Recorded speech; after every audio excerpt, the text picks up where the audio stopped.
All right, welcome guys to my podcast, my show. Thank you for inviting me to do this another time. Have I? Is this the seventh time we've done this? Have we done one every season? The seventh time we've done it. I can't remember if you have. Yeah, I'm pretty sure you've been a part of all of them, haven't you? But yeah, I think. Anyways, well, thank you for having me back. I really appreciate it. These are always fun to talk about.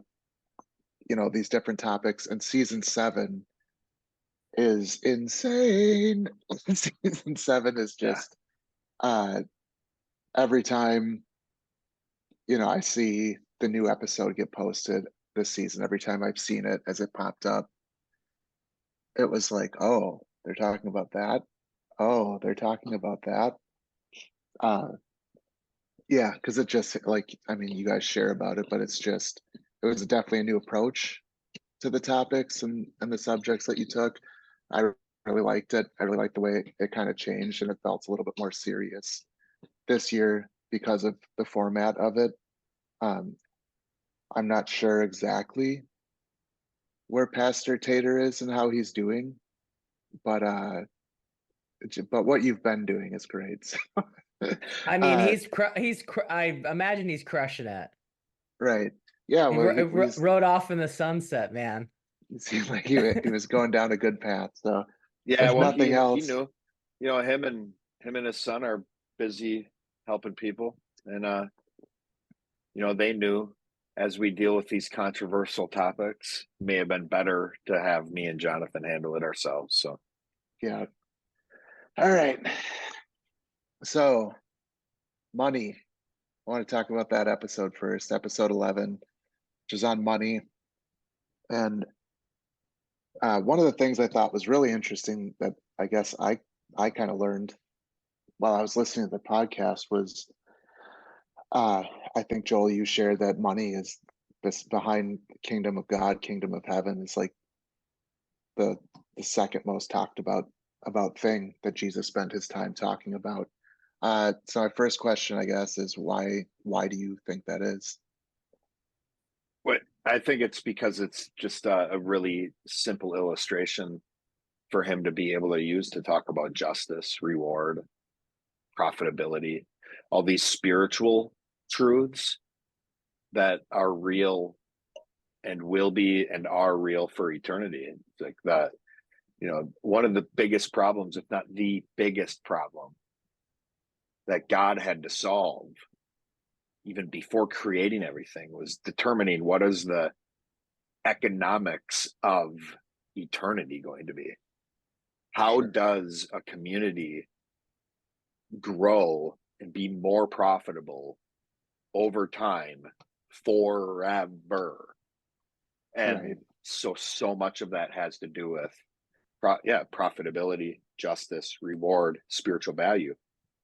And all of those things are really simply illustrated through money. So that's why I think Jesus was just constantly trying to reach where we are. Like, people know how to deal with money, they know how to exchange goods and services, I think it was just a simple way for him to make a spiritual truth come through into something people were familiar with.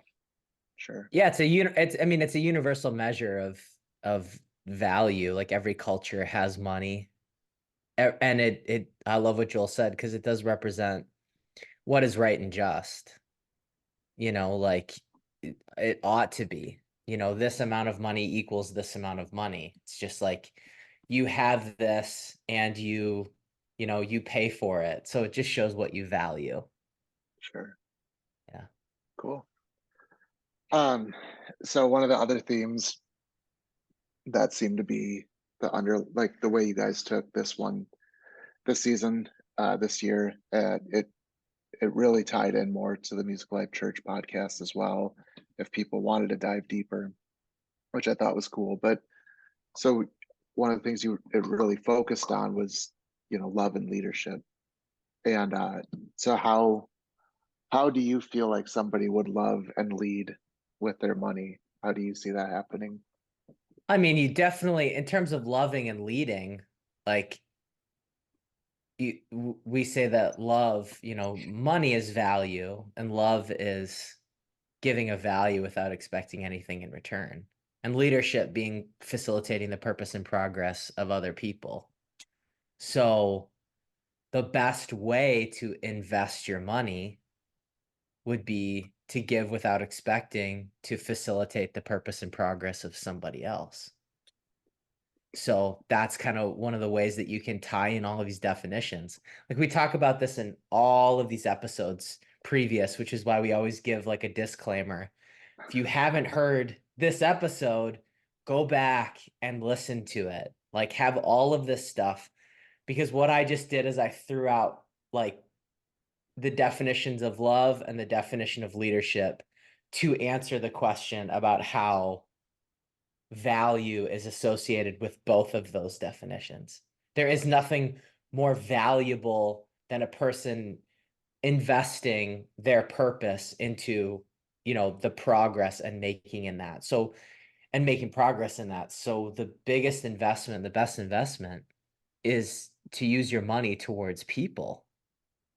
That's the most eternal way to do that, which is why, finding a community and a church community that you can be a part of and investing resources into that community, into the people in that community is an amazing investment.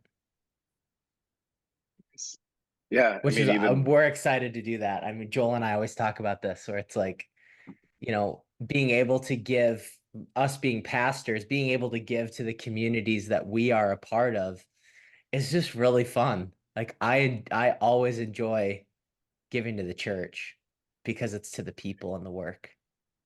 yeah, and that's, I mean, it is really easy, especially when you see firsthand the work that the church is doing, when you believe in it and you see how it's actually helping people. And so I also really quickly think about the tithing episode, season 1. I think about the church versus business episode, Mm-hmm. season 5. And one of the things that our churches do, and this, Simon, too, is we talk about love, right? We talk about how tithing can be a touchy subject. We're really clear to let people know this is one way you can give. So there is this spiritual component. We see giving and love as something greater than just financially, but financially is a way you can.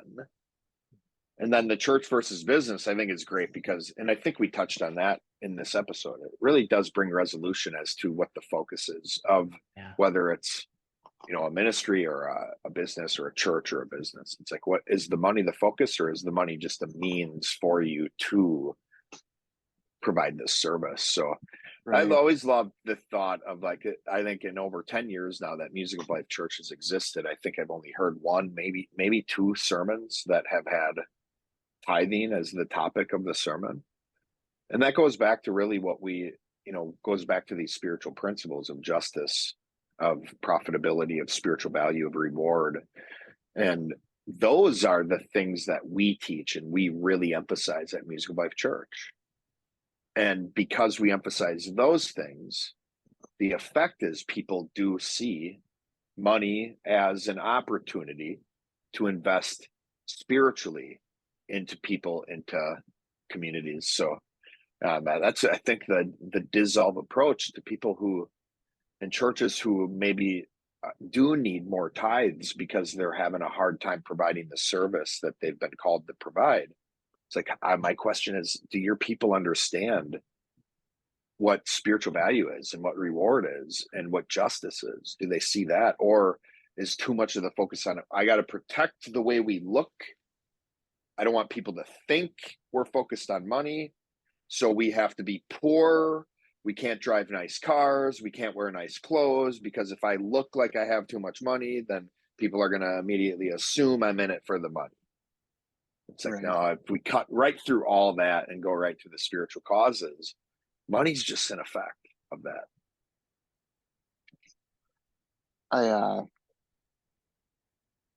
When I was an associate pastor and I had to do announcements every week, one of the one of the things we talked about was like, if you want to give money to the church, like you said, Joel, this is one way you can. This is one way you can give to the church is monetarily.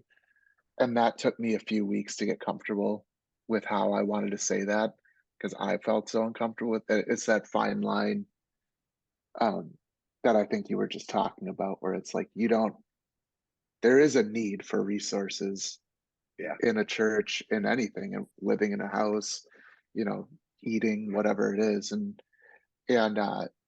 so it's something that should be talked about and people should be made aware of, but kind of like what you're saying, it's for their benefit because there's a benefit to giving. And yeah, so when uh our church got a new associate pastor, I watched him struggle with this for a couple of weeks. Did And you really? oh yeah, how do, and finally he was like, man, how do I talk about this? How did you do it? And it was like, it was a little process, and it was that I just said, you're just making them aware of an opportunity, Yeah. and that's all you have to do. And that's it. And it can just, so yeah, I love that. That's the way you talked about it. Cause it is. And now that I'm a senior pastor, it's just, it is a subject. It's always scary to talk about. And a couple weeks ago, right after announcements, I got up and the first thing I talked about was this unique, specific opportunity we had to give to another ministry, and I wanted to make the church aware of it. And part of the way I had to do that was to explain that again, that this is a benefit to giving to this. And we're a church that's we're here for people that have been hurt by church. So it's very much in alignment with the What the Flock podcast. And so talking about money at all in our church, I'm very aware it can trigger people who went to Yeah. church and maybe have a bad experience with it. So it's this tightrope. And I got done like talking about, what I had to a couple weeks ago, making people aware of this opportunity to give monetarily. And at the end of it, I was like, okay, guys, we got through it. We got through it unscathed. And one of my associate pastors, like one of the associate pastors at the church, was like, afterwards we were talking, and she's like, I felt a little. Can I ask why you said that? And it was like, yeah, because we were walking a tightrope, and we got through it. Uh, you know, we got through it in a way that I can very much feel settled about, that we wouldn't trigger anybody, at least justly trigger anybody. So yeah, so it is that tightrope. So thank you. The That's a great tightrope too. You perspective. think of it like that's the conjunctive, right? It's that Right. that fine line where the limitation and the freedom, or the loose side and the strict side, meet. It is a tightrope. It's the narrow path. So yeah, I think that's the line Jesus walked all the time, on a knife's edge, Jonathan likes to say. And yeah, that, so I get it, especially when you're dealing with those really controversial. I mean, tithing is a first season episode that very easily could have been in season 7, easily. Yeah. And it kind of was, just a little bigger, talking about money. But tithing is definitely something that triggers people. Right. And that's why I love how our church approaches money, because it's a tool, it's a hurdle, it's a method to be able to further that which we care about. But that's, again, it's like church versus business. We're not out to gather resources to provide a service. We're going to provide the service regardless of the resources. We're going to be there to serve the people regardless of if we get money or not. And I love that Jesus always went back to, render to Caesar, give to Caesar what's Caesar's, but give to God what's God's. And where your treasure is, that's where your heart's going to be. So this whole idea of money and value, it's an amazing, efficient, and effective tool to find out what people actually value. Right. That's just Yeah. and it's brilliant of Jesus to go, where you spend your money, that's where your heart is. That is what you value. That is the objective proof And you can't argue with that. And so if we're investing into people, into churches, into, basically into things that we believe in, that's where our hearts, again, that's what we believe in. Yeah. Yep. Right. Have you guys ever seen, I don't know what the episode's called, but it's an episode of South Park, and it's about the economy. Have you seen this episode? Is that the one with the Maybe. credit card? Yes. Yes, I have. Yeah. So it is, the whole time I was listening to episodes 11, and we were going through this, and you guys were talking, and I'm listening going, oh man, like, so, Joel, what you guys have been saying about it being just such a perfect analogy. It's that was that episode of South Park. I watched it, and I was just like, how do these people who don't go to church, you know what I mean? I know that they believe in some type of intentional creation and some kind of intentional creator, but I don't think that they would call themselves Christians. But it's like they explained not only, money, but the spiritual principle behind money and why Jesus died on the cross better than I ever heard growing up in the church. It just clicked, and it was like, oh, that's how this works. That's why, like, so if anybody gets a chance, watch South Park. So you guys can deal with that and what the flock, but I'm just wondering, honestly, I love it. And maybe I'll put a link. Yeah, we can put a link in the description if I can find one. But I'm wondering if the fact that they're not involved in church is the reason why they're able to come to this answer. sure. Is because they're I, not bogged down with the traditions of men, and they're deep. I mean, that's a silly show. It is, and it can be considered or called irreverent even, but they always have a message in every episode. And if you don't realize that Matt Stone and Trey Parker are deep thinkers, then you're not getting the point. They're deep thinkers, and they're using this silly medium, to get across these really deep philosophical points. Yeah. right. And And it's they're great. exposing Yeah. contradictions Yeah, is they is are. a lot of what they do. Is it's like, people are in debt. There is a debt that is so great they cannot pay. So there needs to be a way for infinite value to be created in a fashion that covers the debt of humanity. And this is the kind of stuff, like, Simon, I just remember it because, I think one of the characters, like, basically does the last swipe and he says, like, it is finished. Uh-huh. Oh, Like jeez. he pays for everybody's debt. And it literally made me cry. Where Yep. I'm like, it is a universal truth that is out there, that humanity is in debt, and there needs to be some way to cover that Justice debt. is real, It's right? real, and you just can't argue. And we all walk around going, man, I'm in debt. I know that I owe a value, resources that I cannot give back to someone or something. So people walk around with this massive guilt in their life, hoping that maybe there's somebody out there who can pay their debt. So With I an think it's American Express Stan. black card. Exactly. Yeah. But yeah, it's not the debt is not paid freely. Jesus gave his life and paid a debt. And Joel and I were talking about it today. It's the most unjust thing that has ever occurred in Yeah. human history. That, that's what generates this value for all of us. It has Right. to be the most unjust. There's literally nothing else that is more unfair that has ever occurred in human history. This is like, so therefore he is due infinite justice. Yeah. I'm sorry, but none of us have experienced something as bad as what Jesus experienced. No. There's been Yeah. And we nothing. thank him for it. We ought to Absolutely. thank him for it. Like, Yeah, it's all for us. Yeah. it is. So cool. I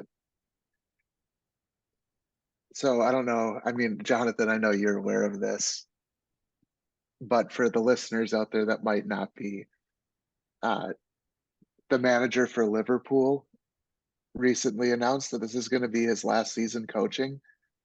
And for the people that are into soccer, like he is this epic, considered one of the best coaches of all time, or Yeah. one of the best managers.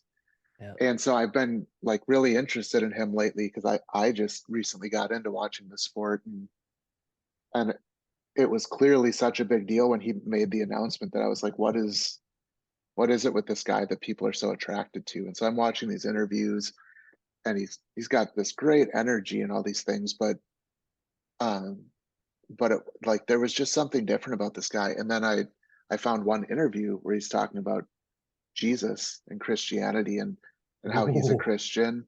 Ooh. And they asked, one of the interviewers said, that's very interesting, and it's interesting that you're willing to admit that. He's like, can I ask why Christianity? And he just goes, well, for me that's a very easy answer. He said, you know it's a story of a man who came and just was about everybody, like just did everything and helped everybody else while he was here, and he was killed for it. That is the biggest, best thing that's ever happened in the world. Wow. And it was like, oh, this is why I like this guy. He Yes. gets it. Like, Oh, I love that. yeah, so yeah, so I wanted to share that because it ties right into that we're talking about money, and it makes sense to just kind of put a bow on this episode and what we've been talking about. But it's just, I think I agree with you, and you guys already said it, but it is like, it's clear to me why Jesus spent so much time talking about money, because it was like, this is what I'm doing right now. As I'm teaching you this, I am building the value, the spiritual Yeah. value, the spiritual money it's going to take to cover all of your debts. So yeah, you want to talk about money? You want to talk about what Caesars? You want to talk, like, yeah, let's talk about it, because you're going to need to know this. So, anyways, I love the episode. Thank you guys for that. I hope it helps people understand that a little bit better. And Oh, yeah. Go ahead, if Simon. it Sorry. doesn't, maybe South Park will. You can Maybe. watch that For Well, episode. real. it's funny It because I was an wanted to art form. share. Yeah, man, I wanted to share. I just was watching an interview, you know, from one of John Prine's musicians. So I'm becoming this big John Prine fan. Like I just every time he talks or sings a song, I'm like, man, I am late to the party. Yeah, where But I was this just guy my whole life, right? I know. But his bass player was telling a story, and one of the things that he said about John Prine is he's talking, and he goes, "Oh, he was a great tipper." Really? I was like, and I was thinking, a great tipper, and he goes, "Yeah." So he used to tip, and they used to travel around in cars. He used to tour in cars, no, not tour buses or anything, but they used to rent cars and travel. And they used to get the car in for the other musicians, and the musician said, "You need to wait for our boss." Before you don't want to hand the keys to us, hand it to the boss. But there is somebody who where he was like, he was so generous. And that generosity towards other people and being a big tipper, it's like I could just it when I heard that, it was like it was surprising, but at the same time, not at all. Yeah, 'Cause he's so generous with his money and he's so generous with people and he's so kind and his success benefited everybody around him yeah, that it's like that person, that's a good rich person. Yeah. I love Yeah. it. the So MC Hammer of folk music. there you go. Everybody Didn't he give? benefited. He just gave away all his money, didn't he? Like, Yeah. I don't know if you call do it. bankruptcy giving it all away, but That was good. Well, there's a right way to do things, and then there's a right way to yeah, do there is. it. Great. All right. Thank you guys. That's awesome. So Thank you. then Episode 15 is the other one I wanted to talk about, and that was the episode on Christian community. So he said the strict side was true Christians shouldn't be associated with heathens and ought to be removed from the community if they do. So basically, you hang out with the wrong people, you're not one of us, get out. And then the loose perspective that you guys shared was everyone ought to be in community with everyone. You know what I mean? And I don't know if you could tack on there over everything, but it's just so anyway, so that was what the episode revolved around. When I went to go listen to the episode just based off the title, I was like, I wasn't even quite sure where this was going to go or what it was really going to be talking about. And then the more I got into it, and after I listened to it, I was like, I have a ton of examples. It was almost like this, in a way, like growing up in church, it was almost like this unspoken thing of like, it's us, the good people, and then the Mm-hmm. bad people. Mm-hmm. Yeah, and so I was excited when you guys asked to talk about this one with you.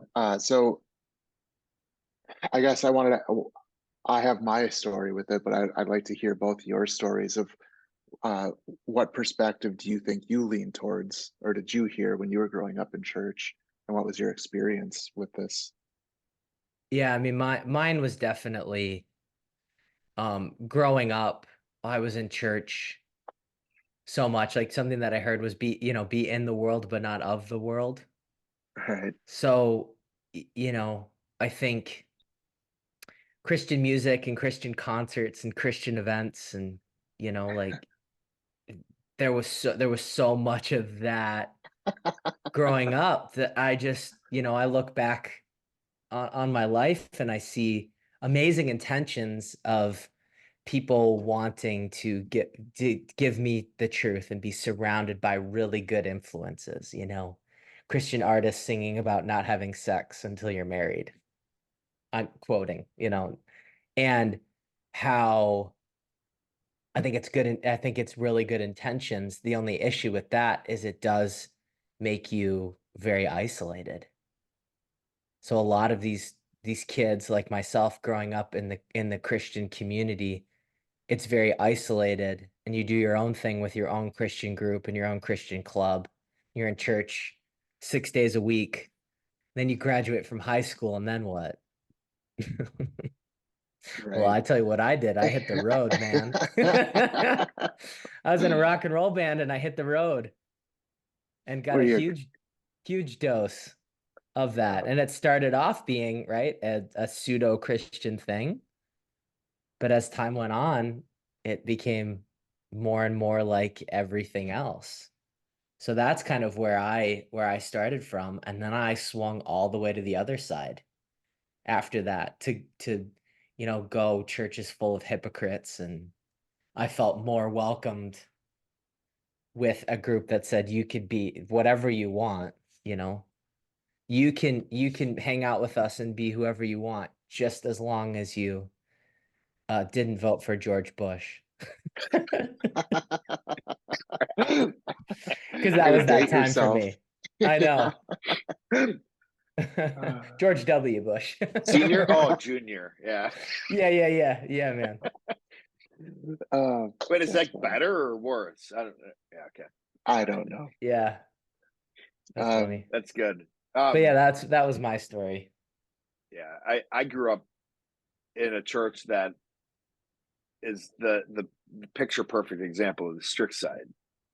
sure. I mean, and I mean grew up like it was born into it. So like not a lot of my formative years. By the time I was like 5, 6, pretty much was not going to churches like that anymore. But like born into the first, 4, 5, 6 years of my life was very, very what you could refer to as legalistic. So it was very much like, I mean, my dad and mom tell me stories of when they were in ministry, even younger than we are now, where the people that they reported to were like, you can't go to movies, you can't listen to the radio, You have to, like, men have to wear collars, women have to wear dresses, like, and it was, you know, you don't interact with people outside the church. And yeah, it was yeah, really, really, really strict side, like they're bad, we're the good people. And I mean, and that even would go as far as interdenominationally. Like, it wasn't just people who weren't Christians. It was even like any other denomination other than ours is wrong too. Mm. You can claim to be a Christian. It's like, if you're not part of this specific sect of Christianity, you're not even a Christian. Um, but a lot of where I see this though, like this whole thing really hit me as a parent more than anything. Raising my son Jack, he's almost 17. It was like this episode, and what we learn in this is at the heart of like the philosophy that I've learned and have adapted as far as helping him become the man that he is.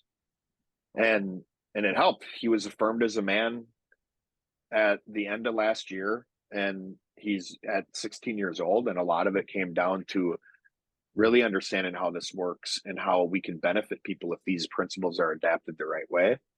And it really starts with, are you becoming more like them, or are they becoming more like you? So what we want to do as parents is, and this I think is true for denominations of Christianity, I think what we're trying to do is protect ourselves from the evils of the world. So the really, and this is very, very human nature to say, you know what would be the easiest way for us to do that is for us to completely avoid evil at all costs, including people. But that's just not the reality. We don't have complete control over that. What we do have control over is ourselves, our own beliefs, our own behavior, and how we handle evil. So, you know, I learned very early on as a parent, because of, you know, parenting mentors I had. It was more about helping Jack have a resilient enough thought process to be able to handle the bad things he's going to experience in the world. Because what we want to do is say, you know, come in when the streetlights come off. You can't handle being outside past dark. We want to say, you know, no social media until you're 16. We want to say no rated R movies until you're 18. We want to say no dating until you're 18. But it's like, wait a minute. So do I want my son's first experience with all of those really, really, really important things to be when he's not with me anymore? Do I want his first experience interacting with the world through the internet to be when he's not safe under my care? Do I want his first experience learning how to date a woman to be when he's at college and he's never dated a woman before and he doesn't have me there to help him? It's like, that just is just ridiculous to think of that. So, you know, and it's like, he had friends. I didn't like some of his friends in certain periods of him growing up. But what do I do? You can't hang out with those kids. They're going to still hang out. But now he's just not going to tell me when they hang out. Right. Instead, I can be like, how do you want to handle it when you hang out with these kids? Or do you think it's right to hang out with these kids? Or are you becoming more like them, or are they becoming more like you? You know, these unconscious confrontations. And it really, really helped. Jack ended up having a lot better of a thought process and having a better impact on the people around him. He shares with me about the girls that he's dated and the girls he's been interested in, and he asked me for advice in that area. And you know, it's really been great. And this really, the culmination of this is like the strategy I learned from our friend John. What he did with his kids is, when they're especially with his son Gregory, who's in his 20s now, last year of high school, treat them like they're out of the house, so that they can get like, if there is any of this, I still need to exercise my freedom. It's like they can do it when they're still safe in your house. So many of these kids leave the house at 18, go to college, and they exercise their freedom for the first time in their lives, and they ruin their college careers or do something stupid that affects the rest of their adult lives, because they just don't know how to handle not having all those limitations put on them. So I was always really careful to kind of let Jack and his behavior guide how I parented him. It's like, I remember thinking, like, what was my curfew when I was how old? Like, I can't remember. I'm questioning myself. Like, am I parenting the right way? It's like Jack doesn't have a curfew. He doesn't. It's like, but he's never done anything wrong. It's like, That so you do I know of. just get home by 10 p.m.? Well, nothing wrong enough that I heard about it, anyways. But it's like I want to start instilling all these limitations on him to protect him, Right. even though it would be even though a lot of it would be unfair, because he's shown me I can trust him and that he'll hold himself accountable. So that's how I see a lot of it. The church is mirroring the same thing. Like, as pastors and leaders in the church, we want to put these limitations on our people. I think it does start, like Jonathan said, from a place of good intentions. We're trying to protect our people. We're trying to keep them safe. We're trying to keep them in an environment that is, enriched with the Word of God and with the Holy Spirit and with this, the zeal for God. And we know that's a lot harder when you're around people who aren't Christians. But how in the world do we expect to spread the gospel if we don't interact with people who aren't already Christians? Right. So that's where I feel like I learned a ton through I think this parenting thing was a really big help for me in understanding this, because I'm essentially experiencing what it's like why the church has put all these rules, why Christian community has turned into this really heavy limitation side of a group of people, and all through the lens of how I'm treating my son. Yeah. So that was a real big eye opener for me. And I think it's helped me have a lot more healthy of an understanding of what the right way to interact with the world is. Right. Yeah, I knew John when all of his kids were just, still in school. And I remember riding with him often to go pick Gregory up from elementary school, to pick his daughters up from junior high and high school. And there was one point where we had to make the rounds to all three of them to get all the kids. But the thing I remember so vividly, and the thing that made me want to ride along for that, was how he would help his kids process the day when they got in the car. And you could tell that these kids felt safe enough to just say and talk about anything, whether it was the guy they have a crush on at school and how he ignored them, when they'd walk in through the halls and they were crying about it and how they felt. And they got to actually live their life with their dad and feel free to do so. And I think of, like, everything you shared, Joel, with Jack, seeing Jack go from a baby to the man he's becoming now. And yeah, and then I just think of my friends that, the traditional joke is the homeschooled kids. Yeah. But I had one of my best friends growing up. The reason I went to church and stayed going to church was because of my friend Adam, who was homeschooled, and just watching him the second he graduated. His parents were very strict about almost pretty much everything in his life, and watching him just crash so hard when he got to college, because he went very hard at all the things that he wasn't even allowed to think about, under his parents' roof.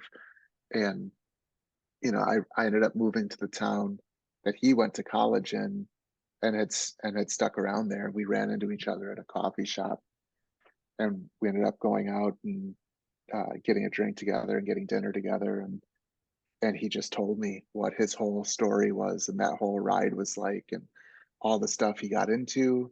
And thankfully he had come out the other end of it in a good spot. But but yeah, it's everything you just shared. It's perfect. Yeah.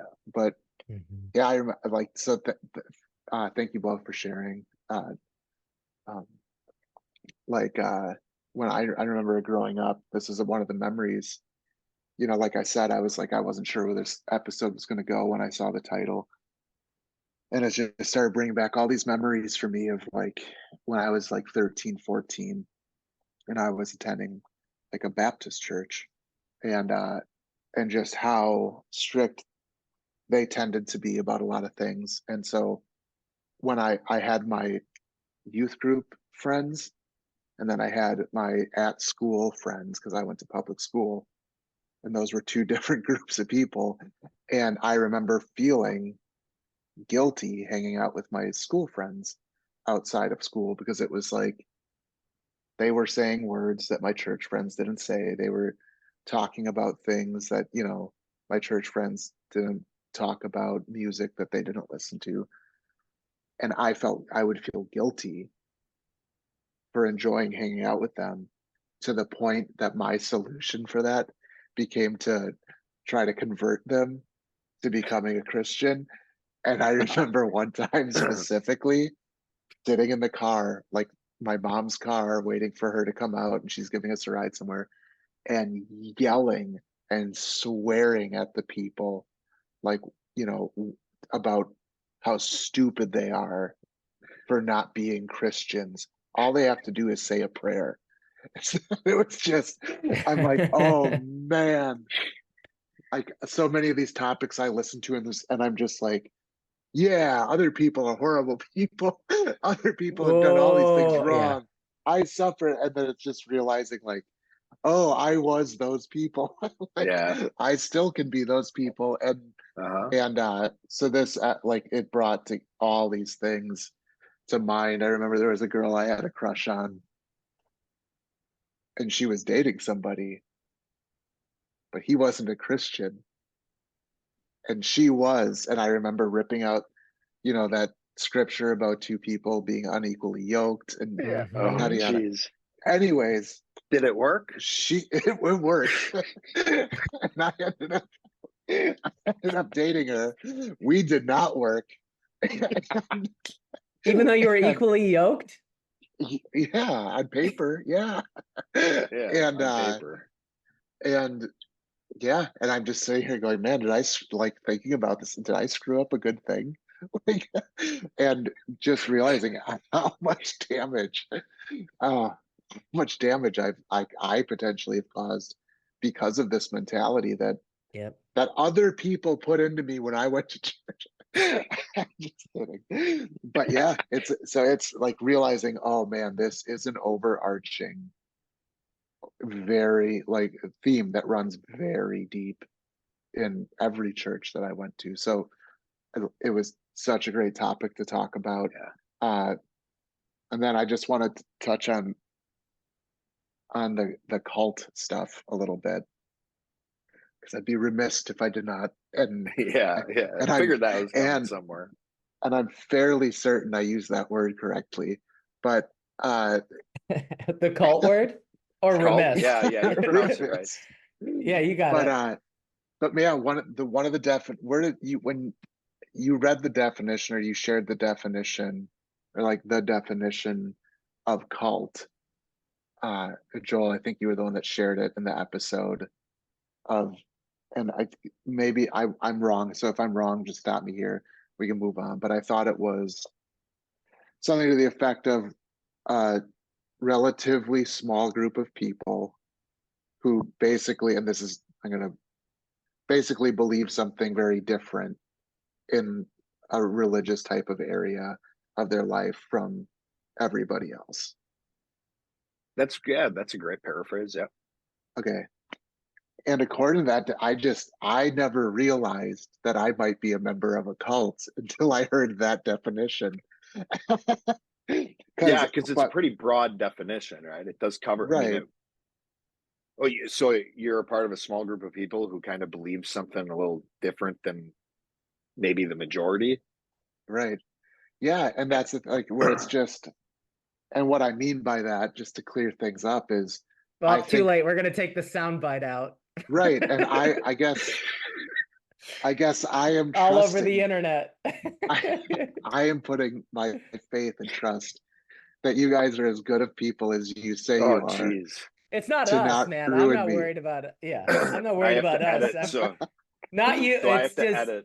when it's out on the internet, we can't trust those people.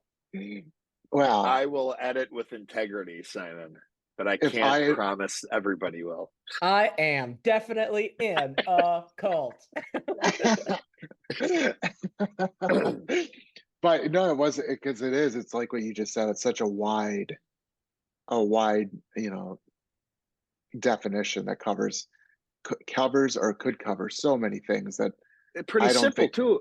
It makes me right. wonder why all the people who accuse us of being in a cult have such a hard time defining the term when they're asked. Right. Oh man. Yeah. But I was just sitting there going, you said that, I was like, I can see, if that was their definition, how somebody could say that. And what I mean by that is what you guys talk about in these podcasts and have talked about over 7 seasons, unfortunately, is usually a very different perspective than what most Christians believe, what most churches believe, what most people in the world believe, because so many people, totally understandably, have that hard time of walking that tightrope, of getting in the conjunctive, being in the Yeah. middle. And you see it Yeah. that's what politics is. It's very rarely do you hear anybody in politics going, well, there's some truth here, there's some truth here. Maybe let's talk about that. It's not that at all. And I No. see the same thing with churches, and all these topics. So I say all that to say, in that respect, I am very glad that I understand these things, the way you guys have talked about in this podcast, because I do think there's a small group of people who truly understand the conjunctive view of so many of these topics. Right. But so I think the way where you got to what I think most people mean when they use that word, though, is destructive cult, you called it. Yeah. Yeah. Yeah. Right. And I saw, so here's a soundbite for you. I don't believe that I'm in a destructive cult. No. although although I suppose you could chop those words up any way you want. But uh let's see here. So yeah, so you were basically saying the strict side of this argument ultimately ends in destructive cult-like behavior. Can you Yeah. explain that just a little bit more now that I went on my rant? Yeah, well, so what we did is, so we even defined then what would be a destructive cult would be a system that disrupts a person's healthy individual development. So what we're talking about there is their ability to grow as a unique individual, to express their own worldview in the way that they choose based on who they are, and to grow in a healthy state of thought process, right? A mental and emotional state of being. And that's where destructive cults come in, similar to the strict side, by putting all these rules on a person that limits their ability to not only flourish mentally and emotionally, spiritually and physically too, but also inhibits them from expressing their uniqueness. So everybody has to look the same. You all have to dress the same haircuts. You only read the same book. You only watch the same TV shows. You say the same words. You sure don't use these certain words. So those strict things we're all familiar with on the strict side of the Christian church are the same mentality or the same approach that these other types of destructive cults that aren't even a part of Christianity have. That same strategy of, maybe it does start from a place of, I want to protect these people, but what it turns into is a form of control, a form of, I'm in charge, you listen to me, a form of idolatry, where really the cult leader is putting themselves in the place of God. So that's how those things are connected. It's really just a form of control, where what a Christian community is doing, their limitation is, we're Christians. There's one limitation. We believe in Jesus. We take direction from him. Right. The freedom is, you all are going to express what he's telling you to do in very different ways. Sure. Which is why we couldn't, that this entire season, the 7, was touching on subjects that we can't just say everyone should get vaccinated. No one should get vaccinated. We can't say things like that, because that's what a destructive cult would do. I've been listening to Joe Rogan lately. He throws around that word a lot when he's talking about politics. these people who are very, very left wing or very, very right wing politics. He talks very openly about how they're in cults. These people are in cults. They don't even know it, but they're in a cult. And it's these people who, these are big groups of people, but the point is they're a part of a system that limits your ability to express yourself uniquely, that Right. hampers down your ability to be healthy mentally, emotionally, spiritually, and physically. And it is a form of controlling what people say, what they believe, what they do. And it's freaking them out. It's freaking them out. And it should. But this is not a new concept. I'm glad we're talking about it. And I know what you mean, like Christian community. Like in the controversial topic season, this is going to be your season finale. When we start listening to it, it's like, yeah, we had to call it Christian community because of all the ground it covered underneath. Right. But yeah, this is the most controversial thing because there's people out there who may not have dealt with suicide, with criminals, with may not have issues with vaccination, all the other topics we covered that are really polarizing topics. But everybody has been touched or impacted by what we talk about in the Christian community episode. Nice. Did I use the word touch too many times, Simon? No, I don't think so. Okay. Okay. I'm fine with it. Okay. Amazing, Joel. But yeah, it was interesting. I was driving around for work today, and I don't listen to political radio very often, but I was using a different work truck than I usually have, and I didn't have the radio figured out. And so this radio station was playing, and it was this, talking head talking about politics. And I don't know who it was, but it was because I'd never heard whoever this was speaking before. But I'd also never heard somebody speaking like this about politics on a public platform, where they were just, it was basically going, nobody, I don't think the guy realized he was saying this, but nobody's in a conjunctive in these things. And he's like, you take something that Donald Trump said 2 years ago that everybody on the left threw up their arms about, you put it in Joe Biden's mouth right now, and everybody's up, like, they're all on board. Yeah. And then those same people that thought what Donald Trump 2 years ago said was amazing, put it in Joe Biden's mouth, he says it, and those people, those same people that cheered it are all up in arms.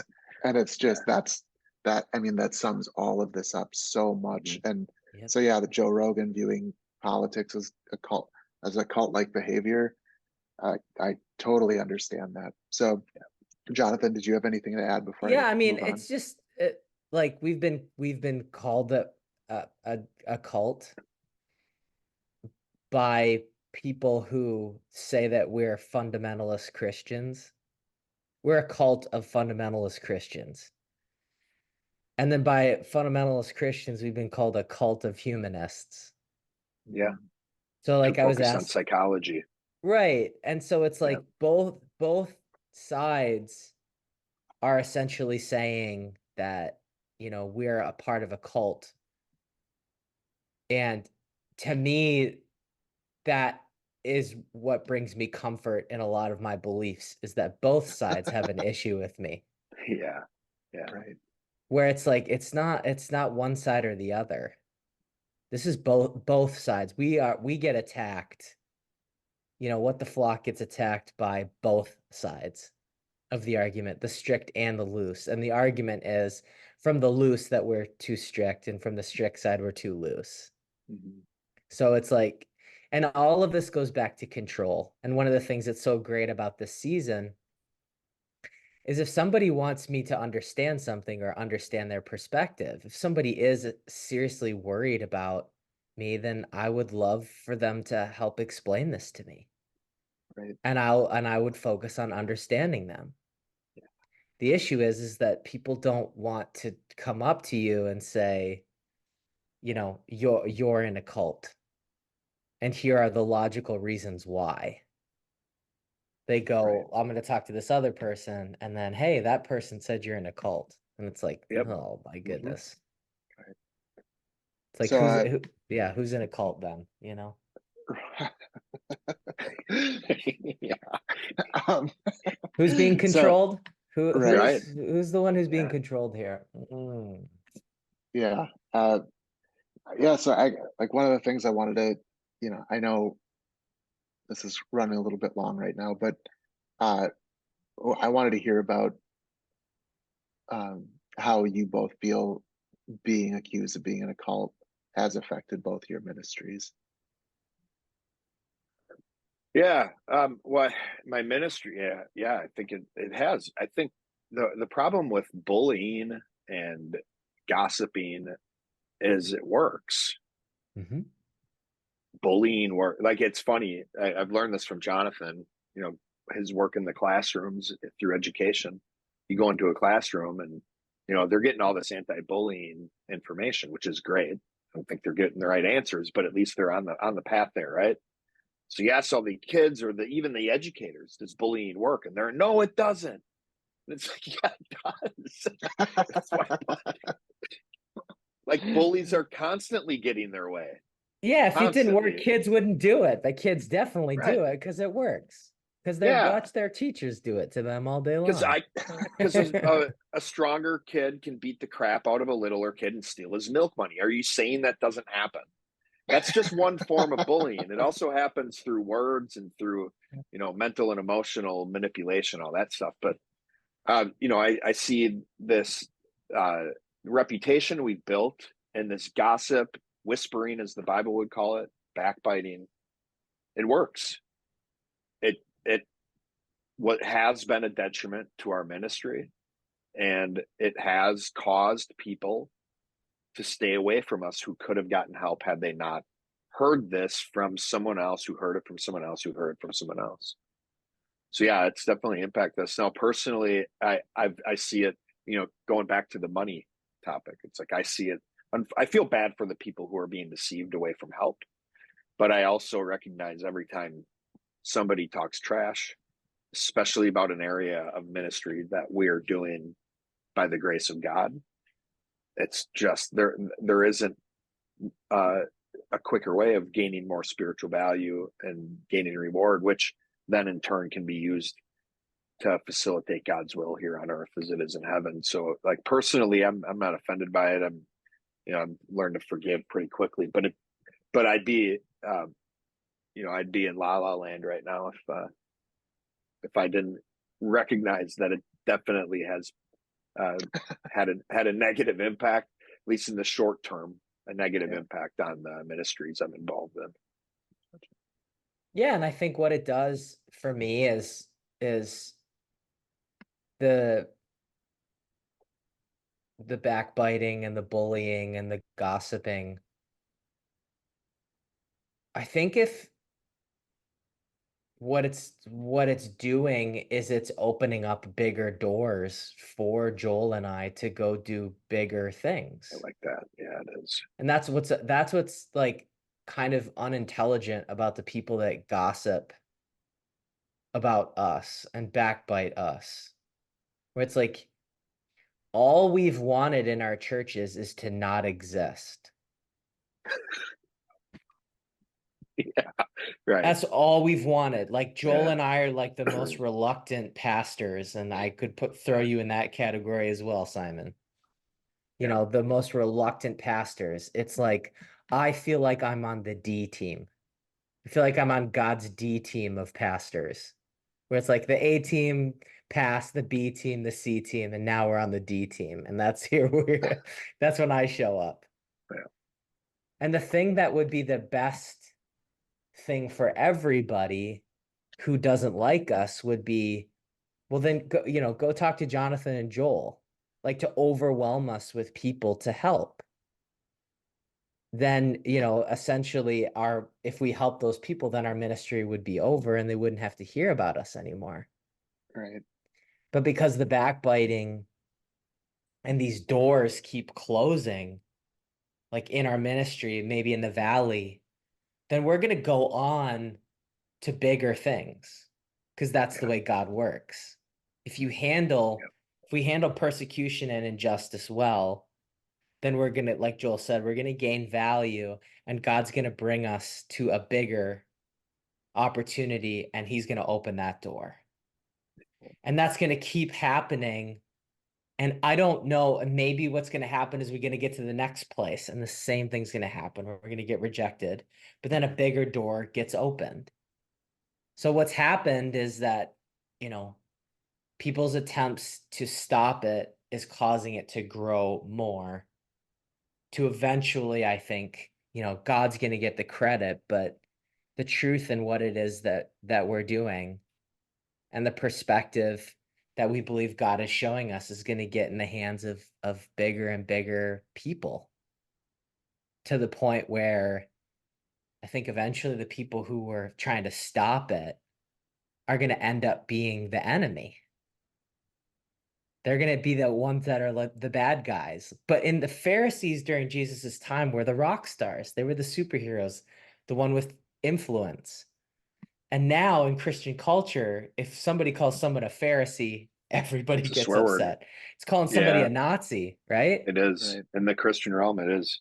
So what's going to happen, I think, is that in the future, it's going to be like, wait, you stopped that? Wait, you had a hand in, you know, essentially somebody who said the earth was round, you know, you killed them? Yeah. You killed one of those people? Like they Yeah. invented electricity and you murdered them? They came up like Yeah. you're one of those people? Dude, Have you s- have you're you seen your you're like utility this bill? Yeah. you're like you're if you were from a different era, you would have been killing people because they were witches. Right. It's like that's going to be really embarrassing for a lot of people. It is. It's And that. if it's not in It's this life, it's the next life, man. And it's yeah. just going to be embarrassing. So, It'll all be found out. yeah, so what I would say is it's short term, it's been really painful, but long term, I think that I can speak for Joel and I and say that God is advancing us into bigger territories. And the places that we're in right now just kind of feel like small potatoes. So, Yeah, and that's where there's this. I like that you asked ministry. Like at the same time, as painful as it has been to see our ministries be quenched of the spirit by other spirit, quantitatively. Yeah. quantitatively, Yeah. our personal lives have flourished. Yeah. We're Geez. both happier every year than we were before. We're joyful. We're growing. We're understanding who God created us to be more. And the community we have here, even though quantitatively is smaller than what we may have dreamed, is a pretty amazing community considering it was growing on a pile of dung. Because that's where we live, man. Where we live is just a pile of dung. And it's like I think that's where when God sees that, he's like, well, let me bring you to this place that's actually not just a pile of shit. And it's actually a place that can grow some forests, some vegetation, and the growth is going to be, it's going to increase drastically. So God's a promoter of people, not a demoter. If you're doing His will, He's Yeah. got like God doesn't retire us. He has something greater ahead of us, regardless of our age. And if we just keep walking with Him, He's going to keep opening up bigger and better doors. So yeah, it's like every opportunity we have to help people now is just qualifying for more in the future. Yeah. Yeah, that's one way to grow things, you know, just cover them in shit. Yep, it is. So for those people who are, you know, covered in shit all the time, Handle it well. congratulations, handle it Man. well. Yeah. Yeah. One of my favorite Christian singers when I was young. His T-shirt just had his like that he would sell at his concerts. Just had his name on the front, and on the back it said, he doesn't say shit, but it says it takes a lot of poop to grow a beautiful rose bush. Yeah. It's just so. Anyways, yeah. So, Yep. so to end this thing, uh, on a more positive note, giving people something to look towards is I think all of this could be resolved, and just like every single thing you guys have talked about in your podcast that ends up being resolved is by really trying to understand. I feel like if people really truly wanted to understand you guys, wanted to understand what you really believed and not just what they heard, so much damage could have been prevented. Yeah. Um, and I think if I would have tried to understand my friends that I was yelling at in my mom's car all those years ago to turn or burn, I think I would have kept myself from causing a lot of damage too. So I love that you guys pointed people towards just understanding people this season, and that was the biggest takeaway from the What the Flock podcast. I think this world would be a lot better place if people took that message to heart. So thank you guys. That's all I got. Thank you. This is a pleasure talking with you, Simon. Thank you. Thanks, Simon. Yeah, bye bye.